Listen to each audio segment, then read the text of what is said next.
Assalamualaikum warahmatullahi wabarakatuh. Selamat sore semuanya. Di sini saya akan membahas mengenai materi konsep dasar pembelajaran. Apa sih pembelajaran itu?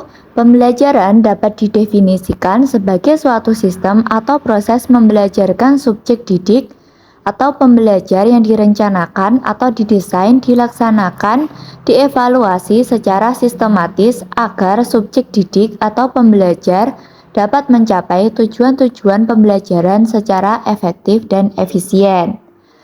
Kemudian, pembelajaran pada hakikatnya merupakan tahapan-tahapan kegiatan guru dan siswa dalam menyelenggarakan program pembelajaran, yaitu rencana kegiatan yang menjabarkan kemampuan dasar dan teori pokok yang secara rinci memuat alokasi waktu, indikator pencapaian hasil belajar, dan langkah-langkah kegiatan pembelajaran untuk setiap materi pokok mata pelajaran. Ada 3 landasan yang harus dijadikan patokan dalam pembelajaran, yaitu landasan filsafat, yang kedua landasan psikologis, dan yang ketiga landasan sosiologis.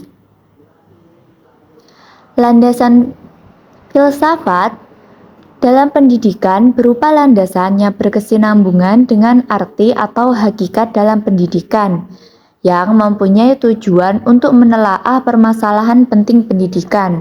Kemudian, bagaimana pendidikan itu sendiri? Untuk apa pendidikan diperlukan? Kemudian, apa saja yang dilaksanakan untuk menjadi tujuan pendidikan itu? Yang kedua yaitu landasan psikologis.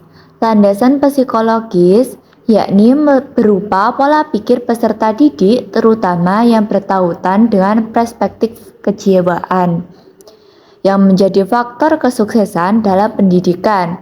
Psikologi memberikan informasi atau kebutuhan dalam kehidupan pribadi manusia pada gejala-gejala yang berkaitan dengan segi kepribadian.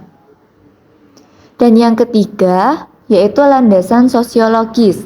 Landasan sosiologis ini merupakan suatu proses interaksi antar dua individu, bahkan dua generasi, dan memungkinkan mendelegasikan sosiologi, yaitu hubungan antara guru dengan murid, guru dengan orang tua siswa, dan siswa dengan siswa yang lain.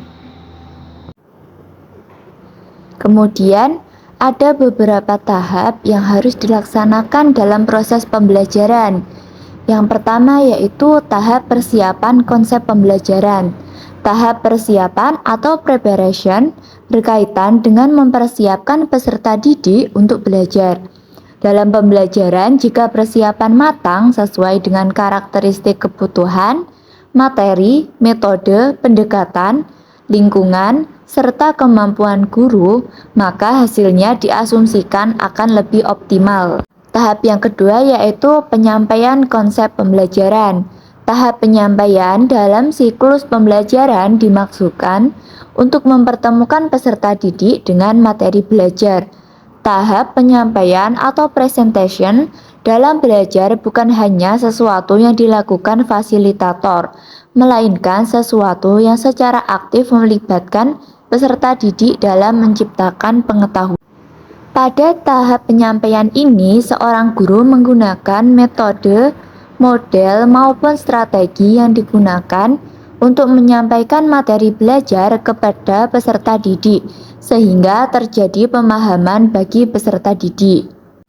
Tahap yang ketiga yaitu latihan konsep pembelajaran. Tahap latihan atau praktik dalam siklus pembelajaran sangat berpengaruh terhadap pengalaman belajar, karena apa yang dipikirkan, dikatakan, serta dilakukan oleh peserta didik dapat menciptakan pembelajaran yang sesungguhnya. Tujuan tahap pelatihan adalah membantu peserta didik mengintegrasikan dan menyerap pengetahuan dan keterampilan baru dengan berbagai cara. Selanjutnya yaitu tahapan terakhir yaitu penampilan hasil konsep pembelajaran. Tahap penampilan atau performance merupakan tahap terakhir dalam siklus pembelajaran, yang mana Hasil dari pembelajaran peserta didik akan terungkap dalam tahap ini. Tujuan tahap penampilan ialah membantu peserta didik menerapkan dan memperluas pengetahuan atau keterampilan baru mereka pada pekerjaan, sehingga hasil belajar akan melekat dan penampilan akan meningkat. Demikian pemaparan materi yang dapat saya sampaikan. Ada kurang lebihnya saya mohon maaf. Wassalamualaikum warahmatullahi wabarakatuh.